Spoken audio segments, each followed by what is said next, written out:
Everybody, we're back. Another episode of Double Coverage. Myself, J Mac, with D Mac on the other side right there. As you guys know, Double Coverage with the McCourty twins. You can find us on iTunes, Spotify, YouTube, all of that stuff. Make sure you go subscribe. And for you guys that are here tuned in, make sure you go get that FanCred app if you want to come on and get a chance to ask me and Dev a question. Go to the App Store, download FanCred.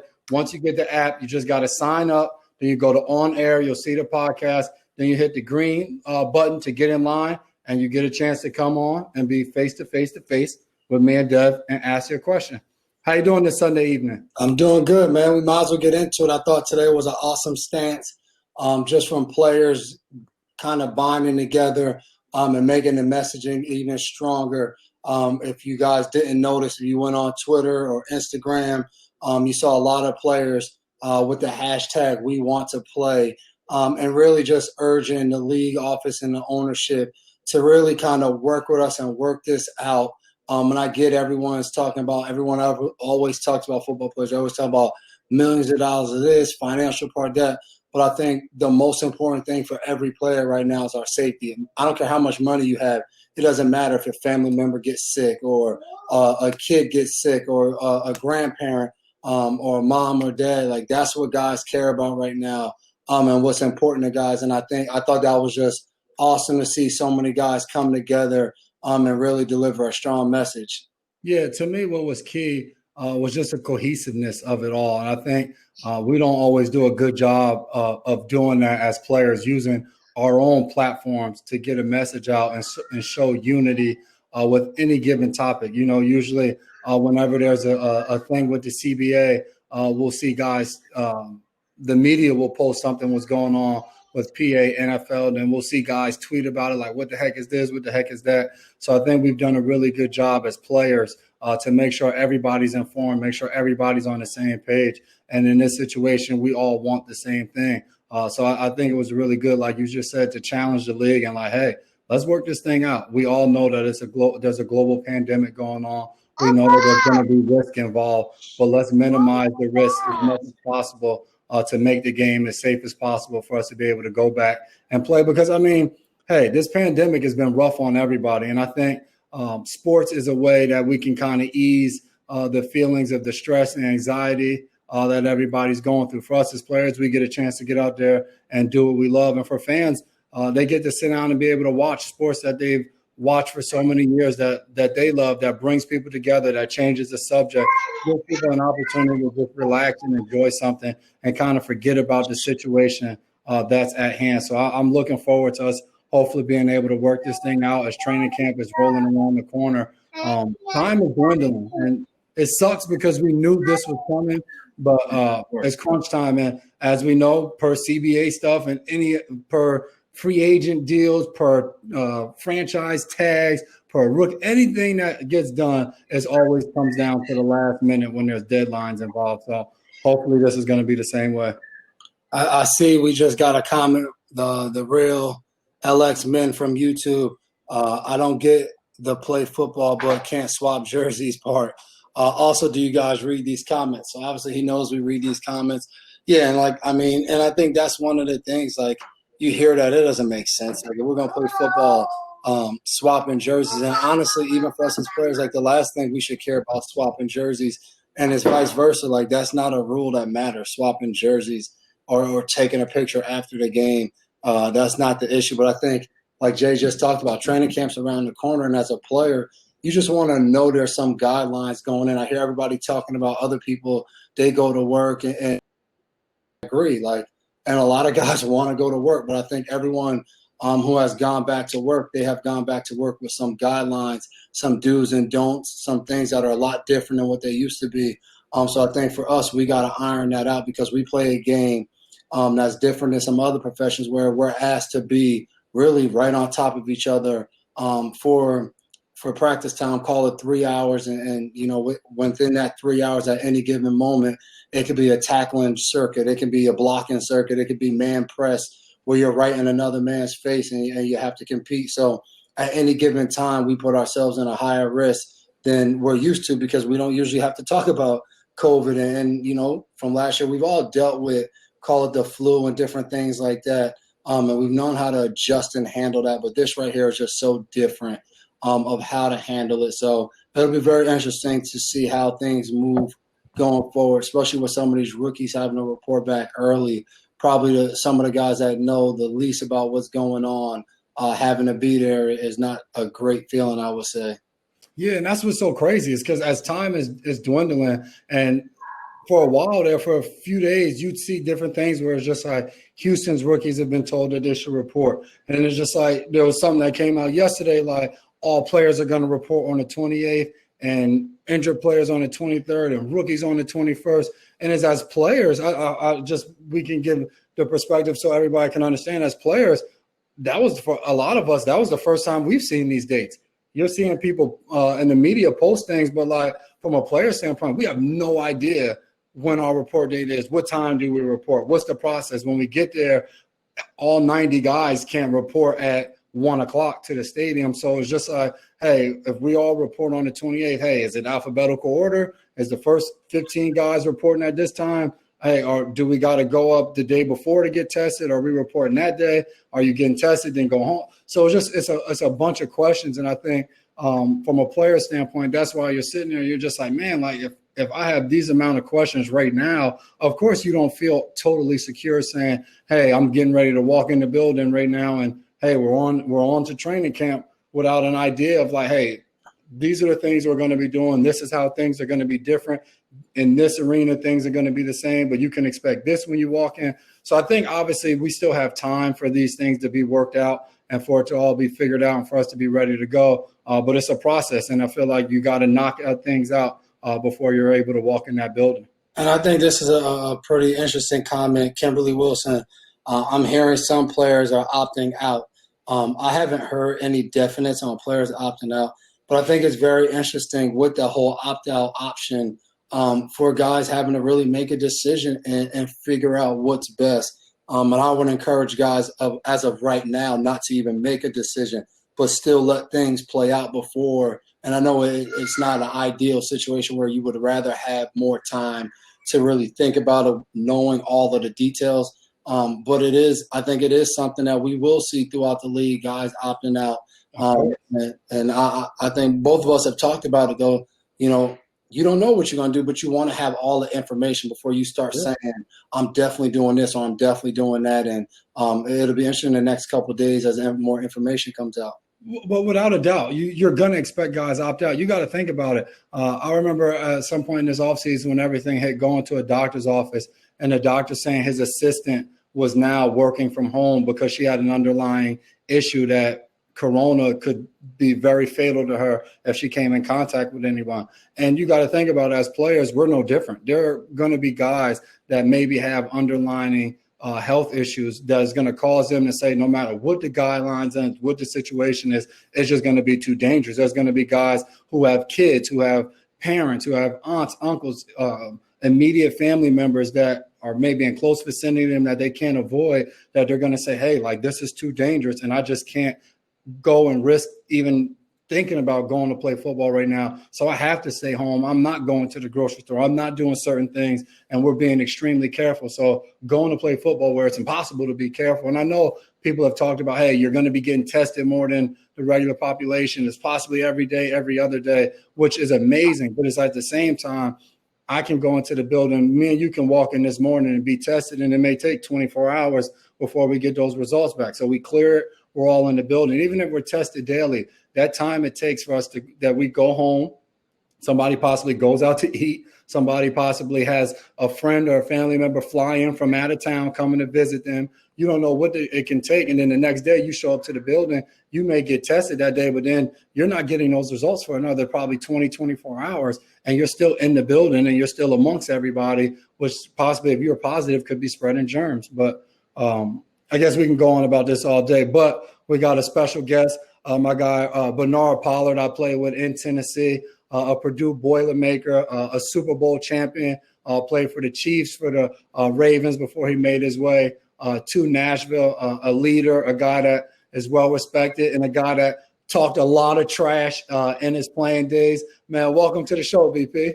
What's up, man? I see, dude, y'all two suckers, y'all dark skinned. I thought I was dark. Y'all jokers dark. Nah, Hey, you know what you told me? You know what you told me the last time I saw you at J Mac's wedding?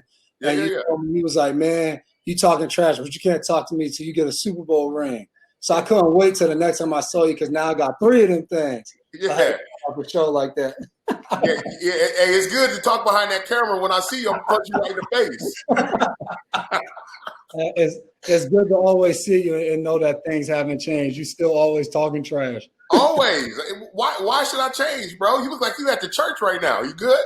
Hey, I'm good, man. Hey, I'm back in Foxborough. I don't got much on the walls. I don't got the pretty trophy room like you got, man. Yeah. Hey, well, I got my ring first. Now you can say, you want to see my ring. Those game balls got to be from like what, Kansas City, Houston. Ain't many game balls from Nashville. Y'all ain't win many games. Hey, I got a couple where we beat the piss out of New England, but you good? Hey, since you started there, a lot of people called you the Patriot Killer. What did you think about that nickname? Was that something you wore proudly? You didn't think twice about? How did you feel about that nickname? Man, look, I think you know me well enough, J-Mac. I play the game hard, and so for me, it was I just played tough, and it was crazy that a lot of the injuries happened to the Patriots when I played them. But I think it's the team where the fan base is they're excited about what they do. They are excited about the product on the football field. But I think when you look at when I played New England, it was Tom Brady, it was Gronkowski, it was Wes Welker, it was Stephen Ridley was just on the team. But I think one of those things, man. It's just it's tough. And I mean, you look at it. I think a Super Bowl was lost because Gronkowski wasn't 100%.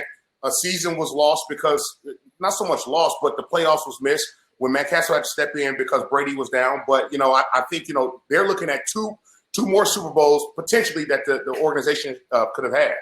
No doubt about it. Now, with everything going on in 2020, if you were still playing, would you take part in the season this year with everything going on with the COVID-19? I would.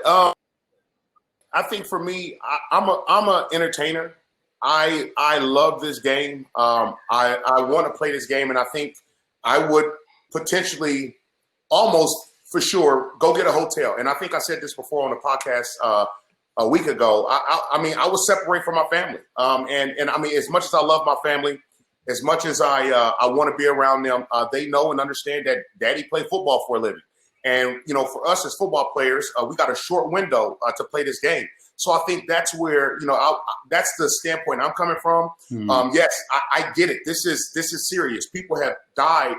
People are continuing to get sick from this. But, I would definitely play and prayerfully we can keep everything right. But I think, when you look at what the NFL is doing, we really don't know a lot of what they're trying to do. I know you guys know a little more still being in the league and being a part of those meetings. I think for me, I would hope that they're doing what they can. You can't stop getting infected. You can't stop it. You can't stop getting sick. But I think what we can do is try to figure out a way to try to minimize as much as we can. No doubt about it. I got a cool question just from your time in the NFL. What was your favorite team to play for, and kind of why? Like, if you had to give fans a behind the scenes look at a team that you really enjoyed playing for. My favorite team by far is Baltimore. I think the way my personality, I think my the way that I played, the way that I led, I was a perfect piece to that puzzle in Baltimore. Obviously, we lost to you guys in, I think it was 2011 or 2012, but then turned around and spanked that butt in 2000 and going to Super Bowl 2012 or whatever, 2013 season. But I fit there, and I tell a lot of people I was kind of coming out of that lockout when I was with the Texans in 2010 or 2011. I was a little leery because I thought my attitude, I thought the way that I played, the way that I approached the game would clash with the Aaron Reeds, the Ray Lewis, the Haloti Ngata, the Terrell Suggs. But like I said, I was a perfect piece of that puzzle because, I mean, those dudes are just it was a jungle in that locker room. It was, the way that I thought, the way that we fought, we fought for each other. We had each other's back at all times. And like I said, it couldn't have been any better, for me in that situation. That was probably the best team that I've been on. Man, What would you say is your favorite NFL memory? And let's take out your Kansas City time during Hard Knocks, where you're doing splits in the locker room, you're twinkle toes and doing all that dancing. I know that when you got to Tennessee, you said that was one of your favorites. But matter of fact, explain to the people what was going on Hard Knocks. I guess that was when you first was in the league, so that had to be what, 2002 or something like that. Bro, I ain't that old, bro. You serious, dog? And keep on, sucker. That's why y'all suckers ain't got no hair. I got a little bit. I'm still rolling. But no, it was 2008. It was actually 2007. I'm sorry, going into my second year, and Hard Knocks was with us. And what a lot of people don't see, you don't see who's behind the camera. You don't see the person that's kind of leading everything that's going on. And so we had a couple women that were there, and so we all was laughing around. We came. We finished with like a meeting, and we had a little break, a little downtime or whatever. So we were clowning around the locker room. And so we all were kind of talking about, okay, well, what would you do if you weren't a football player? If football ended today, what would you go do? And so me, I'm a fool anyways. I was just like, I would definitely be a male stripper. I had to go strip and do what I got to do to provide for the family. So, we all, so I think somebody cut some music on. I said, no. So that's when I ended up going to the stereo and putting on a cut. And had to show them that, what I'm saying, like I can make it happen. And I still can make it happen at 35 years old. I still can drop down, do the splits. I still can dance. I'm from the 260 and we dance. Yeah. Go look that up. Hard Knocks 2007-8 season, Kansas City. Bernard Pollard dancing. Go check that out. You'll get a good laugh. We got a good question. Somebody said, any tips for any young DBs? And I think that throws us right into the next part. I guess you could give some tips and then tell people what you're doing now and how you're kind of paying forward the knowledge and what you've experienced in the NFL to young DBs. D, I think, when we look at the game of football, as I watch, being done and retired, as I watch football now, I see, there's not as much communication. I see younger players that are out there having to play because the veterans are just, so many teams, they want those young players because one, it's less money. And then two, they're trying to get rid of those veteran guys from the squads or whatever. But, when I watch it, I just watch I'm a big communicator. I'm a big person and talking about things pre-snap and how do you figure out formations and how can we watch film, and J-Mac knows this, man, as far as staying and studying and understanding the pass game and what you're doing on third and fourth down and just things like that. So I think, that's one of the biggest things I see as I watch the game of football today. So for a lot of young DBs, I think my tip would be stay and watch film. Do what you need to do to be the best that you can be.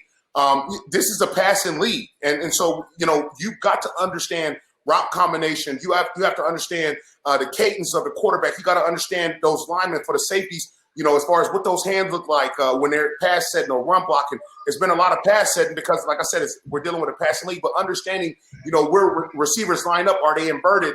If a guy is out of position, if his feet not looking right, this guy might end up running the Speedo. I know I say Speedo a lot, and J-Mac was just like, what the crap is that? But for me, I just thinking, given those, especially as I train now, I train guys to understand all of that. I speak that verbiage as I train them so they understand when they go to a team, they're automatically talking football verbiage and not just saying, okay, well, he ran up there and went like that. Mm-hmm. Well, no, I don't know what that means. Mm-hmm. You need to talk about the route, articulate what's going on so everybody in the defensive room, your coaches understand all of that. No doubt about it. And while you were playing, you already said Baltimore was the best team. You enjoyed that the most. Out of your teams, was there one team where you were just like, hey, if I had to do it over again, never would have wanted to play there, just wasn't the experience I was looking forward to? Because a lot of times we don't get a chance. That's kind of our locker room talk or group text message. And I'm not telling you to air anybody out or anything like that. But was there any situation where just like, man, that was just a bad situation? Basically like the Cleveland year. For me, it was Cleveland. I say that all the time. Year 9 for me didn't exist. Like that was the year to get healthy. Like that was just, I would never do that again. Right.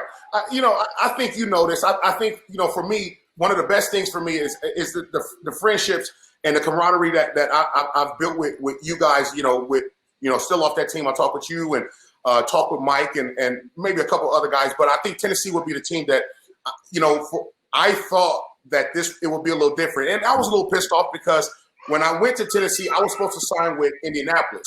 Well, Baltimore held my rights, so I wasn't able to. When they released me, they did not sign the papers and allow me to go ahead. And I had a flight to Indianapolis with Chuck Pagano. He was the head coach, and he was going to bring me in. He was my DB coach in Baltimore, and they held my rights. Me and John Harbaugh had a difference or whatever in opinions and everything else. So, they held my rights. So they ended up signing the kid on steroids, the safety off steroids, Landry. Yeah. Oh, yeah. Hey, bro, look, I ain't ashamed. If that sucker got us, hey, if he want to see me, I see him and his brother. But nevertheless, bro, they ended up signing that sucker. It didn't pan out. But I ended up going to Tennessee, man. And I think, I had to sign with them because it was so late, especially for veteran guys. Yeah. When it's late in free agency period, you got to go with the team that, is showing you the interest. And for me, it was Tennessee. But when I got there, it was just a little different, man. The culture, and J Mac, not to talk about it or to, whatever, because you're a Super Bowl champion now, you understand what that winning culture looks like. But, when you're used to going home, vacations are planned in December. You're not going anywhere after the last game of the season. When it comes down to the facility, and I had to argue, I think you noticed, I had to argue for a steam room and a sauna when I was in Tennessee. They didn't understand, like they just wanted to go buy a corporate building and they just put an organization there. Well, no, you have to provide these guys with a way, that winning culture. So that steam room, that sauna, the right wet room, the right weight room. I walked into Tennessee, y'all had bands everywhere. And I'm like, what the freak is that? How you getting stronger? How you, injury prevention and everything else. So, nothing against, them, but it was awful. I think they're trying to turn the corner now, but they're still pretty bad. So it'll be all right. No doubt. And before we let you go, social media, you've been getting into NASCAR and all of that. What's that been like, and how did that start the interest and everything? Well, I think, watching my wife was watching CNN, and Don Lemon was saying he was going to interview Bubba Wallace. And when he said Bubba, I'm like, okay, well, is that a brother or, a white dude named Bubba? So end up, I look at the screen and Bubba Wallace was talking and I'm like, yo, I didn't know it was a black dude driving. And of course he's mixed, but, nevertheless, I see him as black. But so with that, I know for me for 35 years, man, I've never, being from Indiana, we have the Indy 500 and all that other stuff. I've never known about it. I've known NASCAR is around, but I didn't know about NASCAR. So I just always thought you just went around in a circle and, whoever wins, wins. There was no strategy.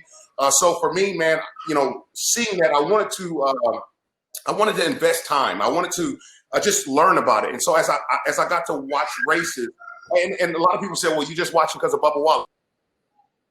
He sparked my interest. After that, I want to see the strategy. I want to see how guys are performing. I want to see and understand what makes these drivers, these crew chiefs, these spotters tick. And so, man, I just sat and watched, man, and just continued to watch. I watched every race from beginning to end. And, now I done changed my office around. I got rid of my desk and opened up my office and did some things different. I got a rig behind me, a racing simulator. I've been iRacing on that, man. I'm literally like I'm trying to figure out a nickname for myself. I don't know if I'm gonna be the Black Dale or if I'm I don't know what I'm gonna be. But I think at the end of the day, man, like I'm really enjoying this race. I just watched the race, and a young fellow won number 3 car. But I'm a Kevin Harvick dude just because he's a 44-year-old veteran. But I don't have a favorite driver. I'm just enjoying the race. I'm enjoying the sport. Man, that's dope, man. Cool. Well, we appreciate you taking the time. I know you got a lot of kids, married. So I know you're a busy guy like Devin, myself. For you, guys, man, check him out. Anybody in that Nashville area, I got a chance when I went down to Nashville to train with BP. You're not going to find somebody with more energy than him. He's going to coach you up on every little thing and get you better. So, as always, I appreciate you, bro, and good luck with everything. All right, bro, man. Thank y'all for having me. Y'all take it easy. Yes, sir. BP. That was awesome, man. Other than a lot of Patriots fans probably being very upset to see us interviewing BP. Obviously a great dude. You got to spend a lot more time with him. Learned a lot from him. And I remember when he got to Tennessee, he was coming off a Super Bowl in Baltimore. And I think obviously for me now reaching that height, your expectations now once you get there, like every season is about getting back there, and your expectation level just rises. Like what you thought maybe was okay before no longer exists. And when he got there, he had that high expectation. I remember it was so funny. because Munchak was our head coach at the time, and BP got there. When BP first got there, No, I thought I was gonna have to get his ball for him. there you go. When BP first got there, he was the guy. Like, guys, this is somebody that's won a Super Bowl. He knows what it takes. Like, he's the guy that we can learn from. And BP is so loud and opinionated that by the time we got to the end of the season, I'd be meeting with Munchak. He'd be like, man, we gotta figure out like how we can calm BP down and simmer him down. So he's somebody that was vocal. He's gonna let his opinion be known. Before we get any further for you guys, make sure FanCred app, go download the app, log in. Once you do all that, you get a chance on air button, the green button, you get a chance to come on air and be able to ask me and Dev any question that you like. And I already see there's been quite a few questions going as we were talking to BP. So let's see if we can knock some of those things out. I can't stand him. I gotta go get that ball. You can handle it while I'm gone answering questions. The basketball game stopped because he lost the ball. Yeah, you got to tell them you off dad duty when it's time for the podcast. How does a sport backed by that much money not have the answers for their employees? A question many people want answers to, but hey, it is what it is. Let's see. Alejandro, Patriots fan club, Costa Rica. Do you know anything about the Oakley helmets? Have you received them to test them? Oh, wow, good question. No, we haven't received the Oakley helmets. From what I've read on Twitter from the beat reporters and different stuff, like you guys have probably seen, they said those are going to be available for us throughout training camp to be able to try out. So, I mean, I have every intention on trying it out. I have no idea what it's like, but something that is going to help with everything going on with the virus. I see no reason not to at least try it and to see if it's something that works. I'll be rocking it all training camp. Yeah, for sure. So what we got here? That has to be a classic moment right there. Me turning around, going, getting the basketball from under the couch. I wasn't even watching you. I must have missed it. Yeah, it's pretty cool, though. Pretty cool, I must say. We actually got Mason coming up next on the fan line. We got Mason. Marion says she's not feeling confident it'll be a season. We're hoping that that's not the case. Mason, yo, mama, we made it. What's up? What's up? Hey, I want to real quick say to Bernard, hey, you got that W in 2012. Congratulations. But that stripper dance on Hard Knocks, that's a massive L, dude. No one wants to see that. No, you shouldn't have done that. We killed him in the locker room when he first got to Tennessee about it. That was brutal. But, hey, I appreciate it. I wanted to ask, you started the show with it. Was that a planned social media kind of outburst from – I don't want to call it – it's not an outburst. But, a stance from, like, significant players on the league where you were aware of this and then you just, all right, we got to make our voices heard. And then, all of a sudden 80, 100 people in the NFL start chiming in like, yeah, we want to play, but things got to change. Yeah, man, it's been, I think we've been just trying to get this thing done, so many different strategies, everything. And you can see today, like, obviously you can't have that without some type of communication between guys. And it's just been, if you've been a player and you've been on any of these calls, they're like 2.5 hours sometimes of just questions, figuring things out. And like J-Max said earlier, I thought today was great just to see all the players unite. But a lot of these things that you've seen players talking about or just having players all united together, it all stemmed from a lot of guys on phone calls trying to figure out how they can help, how we can get the game as safe as possible for us to go out there and play. So it wasn't like one of those things where it was like, man, let's beg this guy to do. It's like it's just been everybody all involved. I just think that goes to show how serious this pandemic is. But it also shows how much guys want to play football. Like, guys love this. Guys have been training all offseason, finding ways, whether it's been in driveways, in parking lots. Guys have found out. And you don't do that, without the thought of, like, being able to get back and play. So guys that have already done a lot of physical and mental stuff to be prepared to play. We just want it to happen now. And I think we're trying to exhaust all options and make it as safe as possible for us and our families. So real quick, following up on that, like you mentioned, it seems like majority of guys agree and are on the same page, which is great. I hope that's the case. And I don't want to say stick it to the NFL, but hey, like, listen, like, we're the ones that make you millions. Let's make things safe for us. But following up on that, how do you get guys? Because I don't know how many there's 2,000 plus people, if you include assistant coaches in the organization that play or on game day. So many people in different walks of life, different stages of their career, people who are convinced like, okay, maybe this is my one time to get this paycheck, then I'm out. How do you convince that guy with the same guy that's getting multi-millions to be on the same page for this cause? And like, listen, if need be, we got to hold out, so the NFL, just meets our, but, just our moral rights, to be safe and everything. Man, that right there is a great question. And every 5-10 years when the CBA is about to come up and you hear all the rumblings, league versus players, and that question you just asked is the very reason why it's so hard as players to, in a sense, like you just said, stick it to the NFL. Because when you compare it to, you have NFL owners, 32 of them, who are very similar, billionaires, businessmen or women that kind of know the ways around maneuvering things to get their way, because obviously of where they've been. A lot of them, or not a lot of them, some of them have been born into that role, have been groomed into that role.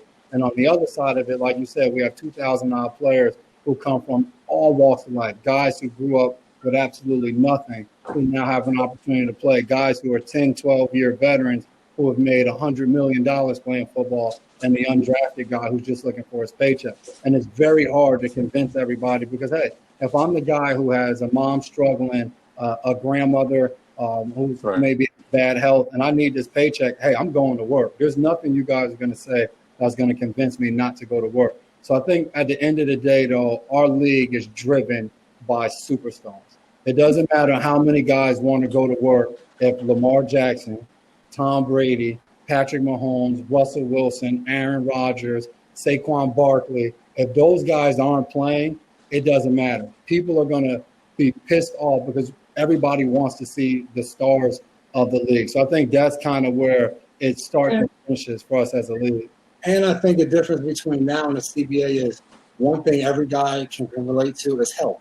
Like, I don't care if you've been in the league forever, if you made millions, if you haven't made any, your health is the most important thing, because no matter what, if you have someone who needs money, if you're not healthy, or God forbid you take something back home to someone that needs money or that depends on you, you know what I mean? I think that's what really has gotten guys involved, because no money, no status, no anything competes with health. Our health is something at times we don't have control over. At times we do, but it's something that we have to value, because for everybody out there, we only get one life.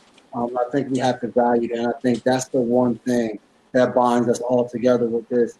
It's not the financial part of what happens if games we can, like, all of that, it has to be figured out, and not to say it's not important, it is, but nothing's more important than the safety and health of not even every player, but like you just mentioned, every head coach, assistant coach, and the front office people that have, like, there's so many people that are in that building that want them to be healthy, and some of them probably do have underlying health issues. So it's all of the things we have to deal with when you talk about playing football in 2020. Well, appreciate you guys. Thanks for taking the time, and thanks for using your platform to reach out to the greater good as well. And I hope you get everything you deserve. So I appreciate you guys. Have a good night.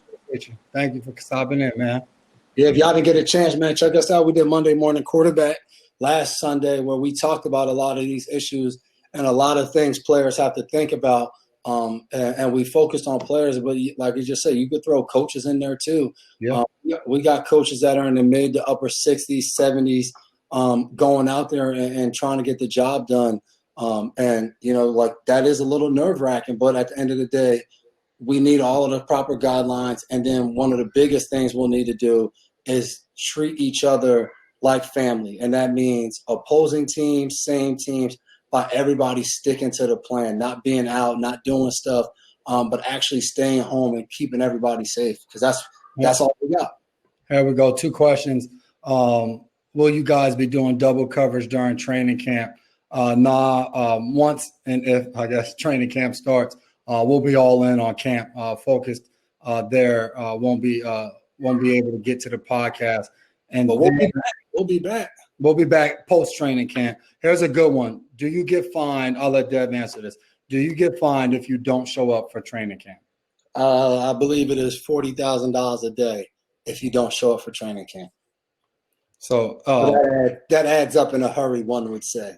Like you just said, there's been so much conversation about negotiating, but at the end of the day, once we signed our collective bargaining agreement, our CBA, the CBA states you report to training camp, I think it's 47 days before your first scheduled regular season game. So once teams send out, hey, Devin McCourty, your report date for training camp is July 28th. We will be reporting at such and such a clock. Your weight is whatever it is. You don't report that day, and you don't report the next day, and the next day, and the next day.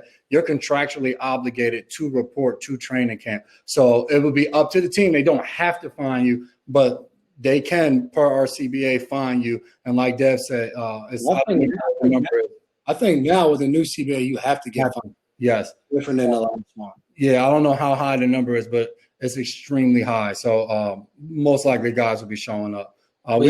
We had a question. If training camp starts, you think it'll be open to the public? I do not think so. Yeah. It might already came out. How will your mindset change? Austin on Facebook, how will your mindset change without fans if no fans are allowed? It won't. You just you got to go play. I think that will be something that'd be more of an adjustment. Like no one knows how to handle playing without fans. You've been playing in front of fans your whole life. Like it's very rare. I mean, unless you just grew up in a town where like no one cared about football. But even like at least your mom and dad, like you usually always has somebody in the stand. So I think that will really be preparation. I'm sure coaches will try to think of something.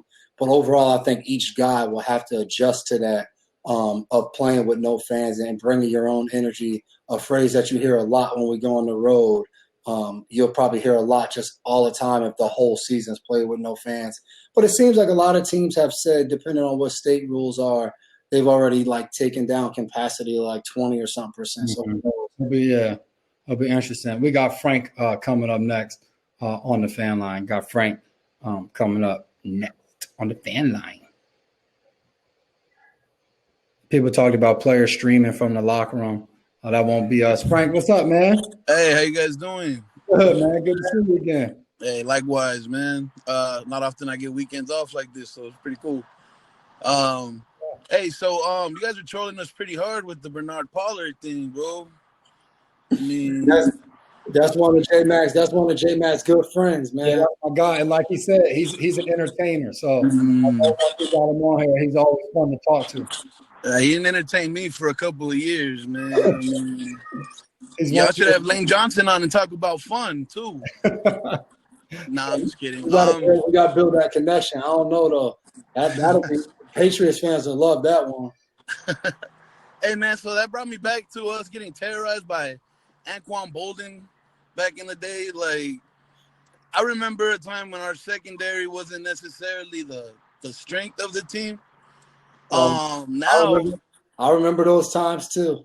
Yeah, man, we had Julian out there, and I mean now our secondary is really cool. So, I mean, we talked about it a little bit last weekend about when we got Aqib Talib.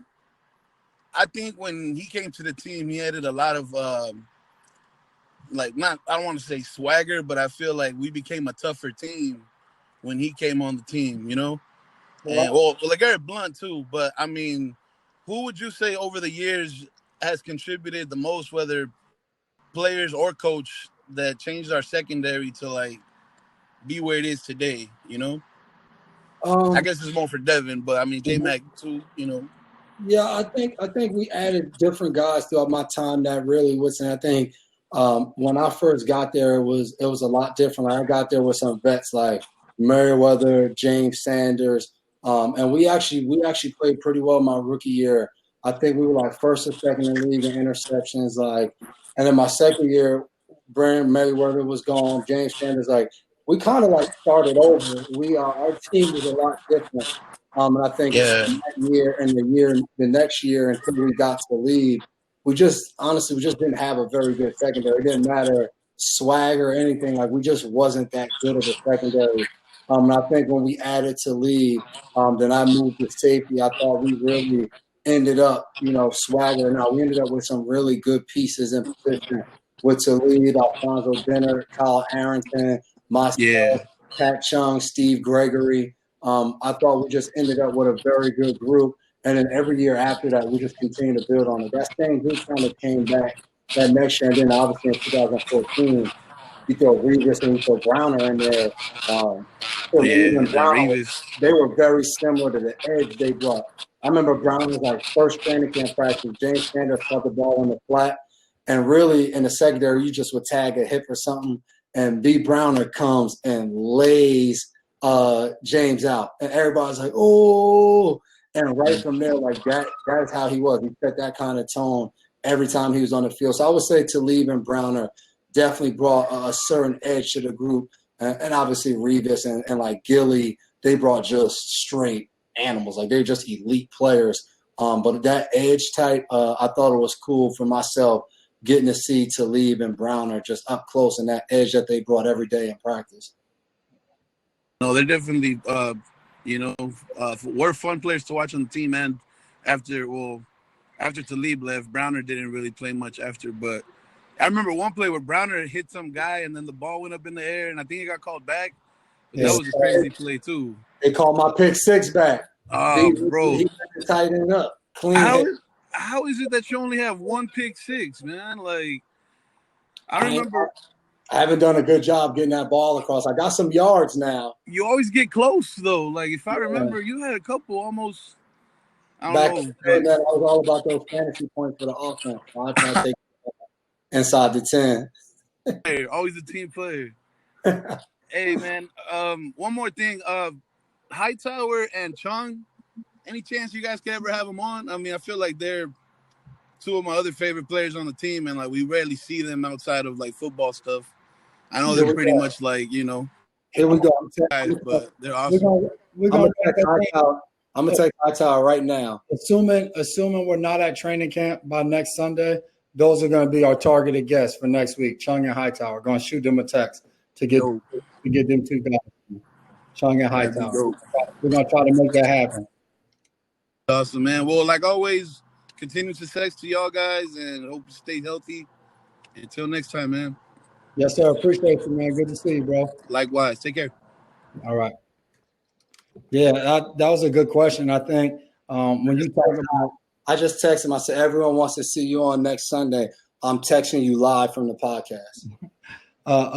When you talk about improving position groups, like he said, bringing a certain mindset. And then at the end of the day, like you kind of mentioned to it, you add better players to a secondary, your secondary is going to be better. Like when you get an undrafted guy like Malcolm Butler who plays as well as he did, when you draft a guy like Logan Ryan, Deron Harmon, yourself that play as well as you guys did, when you get an undrafted guy like Jonathan Jones, J.C. Jackson, and you sign guys like Stephon Gilmore, Jason McCourty.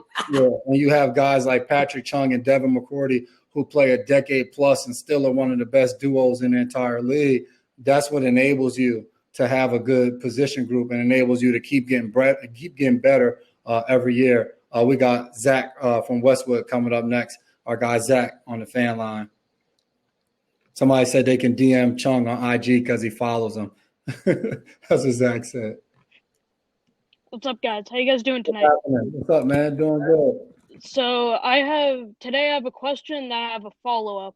So First off, my question is, with training camp coming up, do you guys usually do like something different in the days or weeks prior to get yourself ready?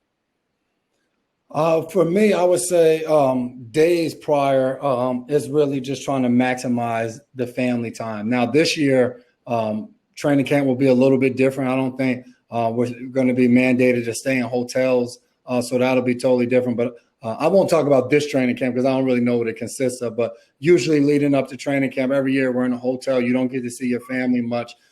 So just making sure I'm spending a ton of time with the family. For me, mentally, that helps prepare me because I know once we get to camp, it's all football. Practice every day, meetings all day. So I think for me, being away from it and focusing on the family allows me to go in free and ready to go from a mental standpoint. Yeah, same thing with me. I know like maybe a day or two, 3 days before, kind of take it easy a little bit on the training, run some striders, kind of get the body a little bit of rest before the huge impact. And you try to give yourself a little gap from what you have been doing to prepare. But then, just like J-Mac said, spending time with the family and really mentally getting in to try to go play your best football every year in training camp. You know, I always feel like it's an opportunity to go earn your spot on the team. Like, I know people always – you'll see all of these, like, roster breakdown 1.0, 2.0, 3.0 of the final roster, and they'll have these training camp locks. But especially as you get older, you want to try to perform your best each time you step on the field because you know time's ticking and you don't know when your last opportunity to play is going to be. So mentally, I try to really lock in on playing my best football. Awesome. And then my follow-up is with training camp probably not going to be public this year. What are some ways you guys are going to be able to sneak me in? Listen, I've been going 10 years every day. I don't want to break my streak. Dang, that's rough. Well, let us get there first and figure out the lay of the land right now because we don't even know the protocols. Give us a few days to get there and see how they're doing it, and we got to find a way to get you through one of them gates, man. You may just have to sit up in a tree or something, though. Hey, I'm okay with that as long as I get in. There you go. We got to figure out how to make it work, man. Awesome. Thank you, guys. No Have a great night. Man. Appreciate that. I'm breaking news. Let me see if this will work. Okay. Can you see that? Anything for you, Dev. Write it down. We got High on the podcast next week. Assuming we start training camp. No, next week we'll be fine. What's the date on next week? No, man, I'm telling you. What do you mean? Next week is the 26th. Oh, yeah, it's 26. We should be good. There you go. Yeah, we will be good. We'll call it the Training Camp Podcast. No doubt. We should have a lot of answers by then. Cecilia on Facebook said, thank you for doing this every dang week. No problem. Appreciate you for tuning in. We got Jordan coming up next on the fan line. It took me a little while. Michael Jordan? Nah, just Jordan. I don't know if that's first or last name. I'm assuming first. I think it's Michael Jordan. Not Mike. My name is not Michael Jordan, by the way. What's up, Jordan? Not much, man. I got this on. Oh, they're making those already, huh? Yeah, buddy. That's clean. Yeah, I got it for $15. Cheap as heck. That's not bad at all. That's my type of T-shirt. They sell everything on Amazon. Yep, very true. That looks like good material too. I got a question though. What's up? Is there any explanation on the Malcolm Butler Super Bowl thing? Man, I've probably answered this question so many times, and there has never been an explanation to exactly why he didn't play. And it was actually interesting because that next year we go on to win the Super Bowl, and we had some conversations just as players about just moving on and not allowing what happened the year before to be like the main topic of everything for that following year, because we kind of knew how that was just watching, like when we beat Seattle that year in 2014, of how hard that was on them just moving forward because how angry a lot of people were. And we really wanted to make sure as a team that we moved on. But still, I feel like that'll be like one of the Super Bowl anniversaries 15 years from now where that question gets answered. But I guess there's going to be a 30 for 30. I guess nobody will care about him, but I guess we'll see how that works itself out. But I was happy to see my guy Mount go down to Tennessee, sign that big contract. Is he still in Tennessee? Yep. Okay. I didn't know if he was a free agent or in Tennessee still. Because I saw Logan Ryan's a free agent. Yeah. Well, two of my favorite corners I've ever gotten a chance to play with. So who was the hardest guy you ever had to go against in practice? In practice? For me, was the year I was in Cleveland in 2017 when Josh Gordon first came back when he was reinstated. He was the toughest guy to go against because at that point he was not eligible to play yet. So he was a scout team guy. So every week, at that time, I'd be matched up on whoever we were playing that week, the best receiver, and JG would play the best receiver in practice every week. So most of the time, by the time I got to the game on Sunday, the matchup throughout the week was harder than who I was going to be going against on Sunday. What about you, Devin? For me, it would definitely be Gronk, playing against Gronk and every day in practice. I would say, and I would really say him and Hernandez going against him. Them two would be beasts. When I played corner, Hernandez would come, and when we played the Dolphins, he would come be Brandon Marshall, and you try to cover him, and he'd grab you in the back of the jersey, he'd try to slingshot himself forward on the deep balls, could run great routes, was strong and physical, and then obviously Gronk, same way, physical, and then each year Gronk got better at route running, so he was so hard to cover in practice because he'd throw you or he starts to be able to run up on your toes and break away. So those were two of the hardest guys I've ever had to cover in practice. I'm going to end it with this. Gronk looks like he's lost about 20 pounds. He does. He looks slim and trim. I guess some of that has to do, too, with that Tampa sun. That's no joke being out there training. So it'll be good to see my guy back on the field. And hopefully in 21 we'll get an opportunity to play against those guys. Have some fun. No doubt about Won't it. they come to Foxborough? I don't know for sure. I think someone's told me that. Right. It'd be cool to give them the type of ceremony they deserve too, and then hopefully beat up on them. Hopefully Brady throws 3 picks that game. hopefully at least one of them to me. There you go. Maybe both of you guys will get pick 6 that game. Right. Appreciate guys, you, man. Thanks for having me. No, definitely.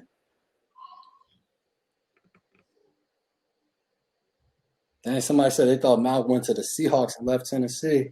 I ain't see that news. Yeah, no, I definitely. I haven't been on social media today, so I don't know if that broke today. But as far as I know, that is not the case. What you got? What you got left with you? I'm mad that I wanted to go get ice cream today, but the time snuck up on us for National Ice Cream Day. That's another. I said to my wife today, like, who creates these national days? I feel like every time I turn around, it's like National Dog Day, National. I feel like there's multiple National Siblings Day within a year. Like it's like National Vegetable Day. Now, like, who comes up with these things? I mean, I don't get it. Can we do like National like Twin Day? There is a Twin Day that exists, huh? Yeah. Well, on that day we should release a podcast and maybe everybody should watch it because it's Twin Day or something. Or we just have a bunch of twins on. That'd be. We got Ben coming up next on the fan line. August. Hold on. Takes place. It's a whole weekend. August 7th to the 9th. Where? I think in Ohio. Ben, what's up, man? Not much. Just wanted to check in, see how you guys were doing. Did you guys ever get the chance to see the round table with Odell Beckham, Cam Newton, Victor Cruz? That was released this past week. Nah, I saw like a snippet from it somebody has sent me with Cam talking, but that was it. I didn't see the entire thing. My favorite part was Cam was like, "You're getting a ticked off dog." Yeah, I saw that part. On me. That team passed on me. Yeah, man. It's I think that's the fun part about just being athletes. Like sometimes people don't realize like guys are human. Like you're just like everybody else. So he's fueled, he's ready to go. That's what it seems like. So all of us are the same. I think if anybody, if you're working at a job and they decide to let you go, you're gonna be pissed off. You're gonna want to prove people wrong. So I think it's the same situation. But I think for fans, nothing's cooler than turning on and seeing a round table and you got Cam Newton, Odell Beckham, Victor Cruz, like 3 other premier players when Victor Cruz was playing, obviously. But all 3 of those guys at a time were, the dominant guy at their position. And I think that's cool as a fan because I know even as a competitor and I play against these guys, to watch those guys just talk about different incidents and talk about their past and how they got to where they are now. I think that's pretty cool. So I know a lot of people probably thoroughly enjoyed that. No doubt. And question for Deb. Deb, did you get the chance to sack Tom at all during a practice in your career? Sack him? No, you don't. I mean, you call it a sack, but whenever I got close, whenever I had a chance to come next to Tom, if this was Tom, I was probably about 5 yards away, and I just run full speed and yell sack. Never get close to Tom. Quarterback, and when it's Tom, you don't even come close to extra 4 yards of making sure you stay away. You'll get cut. You do something like that. Then my next question was for both of you. I know the tweets came out today regarding the player safety and calls and stuff like that. Now, do you think the coaches are going to say other stuff like put that online as well? I'm not sure what the coaches will do. I'm sure for them as well, like Dev said earlier, they want everything to be as safe as possible as well, because second to the players actually being out there tackling, blocking, and competing against each other, coaches are right out there as well. They're on the sideline right in the midst of, and that's not only coaches, that's trainers, that's equipment people, that's football operations people. There are a lot of people that are going to be in close proximity throughout all of this. So everybody that enters our building for a football standpoint during the course of the season, I think everybody's very concerned and wanting to know exactly how everything's going to transpire. I think as players, we just have a unique thing because we all have the following and the platform to be able to come out with one message. For coaches, it's a little different because right now it's not like there are media sessions, there's not press conferences. So I think they're kind of behind the scenes trying to work through this thing and figure it all out. Thank you, guys. Appreciate you, Ben. Check. Appreciate you.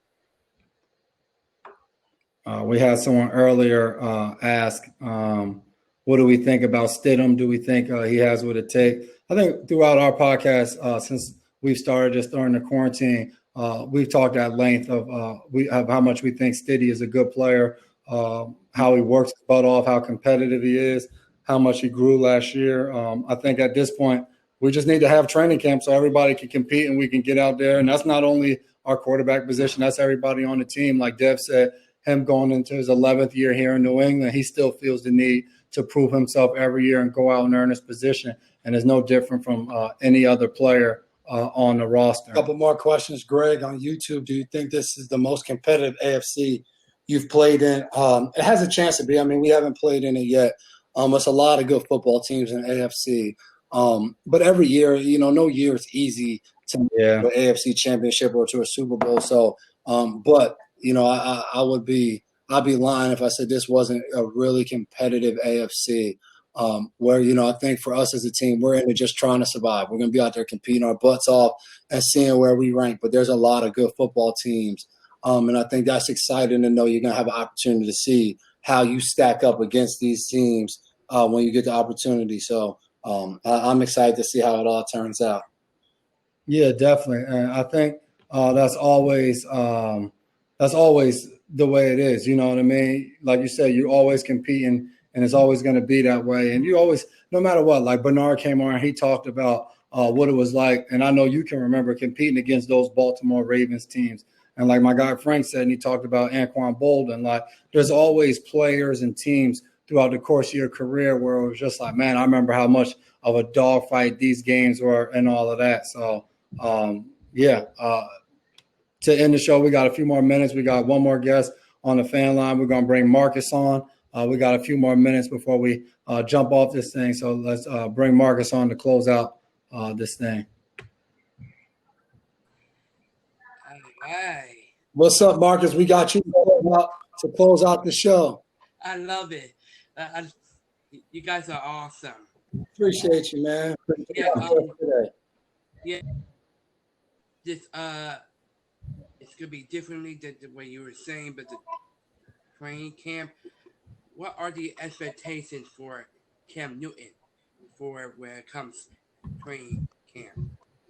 I think the expectations for him is going to be like the 89 other guys that show up for training camp. For the new guys, it's going to be getting in there, learning the system. And I think we're all going to be doing that. We're going to be learning. We're going to be doing virtual meetings probably at some point. Then once we finish that learning part and go through our meetings, the next thing is going out there on that practice field and competing. And for him, it's competing to be the best player he can be. For us as defenders, when we're going against him, we're competing to make it miserable for him. So I think that's what training camp is all about as a team, but offense and defense, special teams, everybody just kind of getting after each other so we can make our team the best we can. So by the time those games roll around, we're putting the best product we possibly can on the football field. Yeah, I agree. Saying that question, I was like, he's so motivated, he's so angry, and with all his motivations for the upcoming, this coming season. Mm-hmm.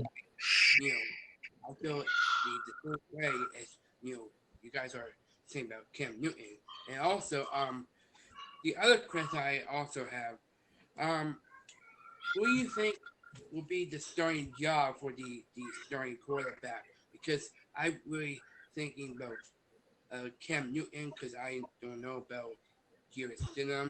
So what do you think about which will start? I mean, because Superman or Stidham. Well, what do you think about that? Man, too bad we can't get Josh McDaniels on here to tell everybody who. But no, I think we got to let it play out. Like for me, I don't have a pick of which guy, and honestly, I try not to even think about it because I think I love that part of training camp to be able to compete. I've been a part of secondaries where we've had open positions where guys have competed, and those are some of the training camps where you walked away and it was like, man, we left that camp feeling like we got 4 safeties who can now start because of how well everybody played, and that just makes your team better. So I'm hoping we walk out of training camp feeling like, man, there's 3 guys in that quarterback room that no one would have a problem with if they went out there and led us on the field. And I think that's the best for everybody. So I'm excited to see how it works out. We got some veterans and some young guys that all go out there and compete. Saying that, Cam Newton is very motivated for all his motivations. So I'm on that part of the other side with Cam Newton. I mean, because I checked out Stidham's highlights. He's good, but having a former MVP in Cam Newton that brings to the team, I was just saying all of that, and so, I just had to ask those few questions. I just felt like kind of important. Those are some good questions. Appreciate you, man. Those are some good questions, man. It's good to see you, bro. Oh, thank you, man. Thank you, homie. Yeah. Yes. Yes, sir, man. We'll see you next week. See this right here? This is from Tim Wright. Okay. Rutgers caught up. There you go, man. That's dope. Yeah. I think that's it, really, because, it's not nothing about it. So, and make sure you check in next week. We got I text Hightower. Hightower's coming on. He's coming on next week. Stay healthy, and we'll see you next week, man. Yeah. All right. All right.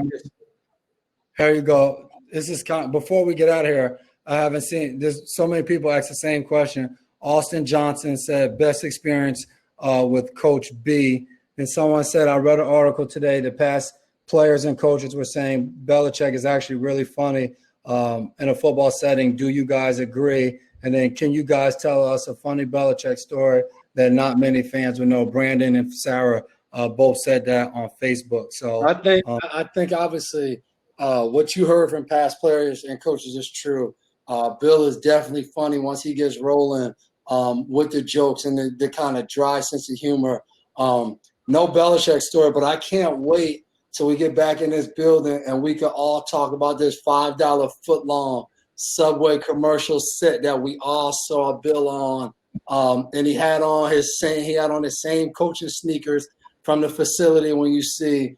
So I am very excited to see. I'm going to go out on a limb and say Jules probably brings it up first. But I'm excited to see, are we going to get free Subway for the year? Like, is that going to be what happens? Like, do we get that? Subway makes a great chocolate chip cookie, as I believe when I used to eat there all the time. So I'm excited to see what comes of this. Like, was he selfish and just worked out a deal just for himself? Or did he put the team first and bring Subway to everybody? So we'll see how it works out. Maybe COVID meals at Subway from now on. I don't know. We'll talk to Ted. We'll talk to Bill and get that figured out. So, is that your message for today? Because that was a great way for me to go ahead and end this thing. I don't know if you had something else, but if not, that is a great way to end it. But I do have, you know what I mean. I just think. I think with everything going on, I know probably a lot of people have spent a lot of time on hard decisions and decision making, and whatever you rely on for those decisions. If you meditate, if you pray, just to sometimes realize a decision that you think you're gonna make and you're at peace and you get this sense of peace. Sometimes that is the sign that you have been given. Whatever it is you look to, that might be a sign that you do have a feeling of peace making that decision and choosing option A or B or whatever it is that you're deciding to do. And you might want this aha moment where someone comes down from the sky or something happens that makes the decision seem like it's very easy. But sometimes don't miss the signs of peace, of just being very at peace with whatever you're deciding. Jason and myself talk about these things all the time. Of trying to make tough decisions, and we'll have to make one of those coming up.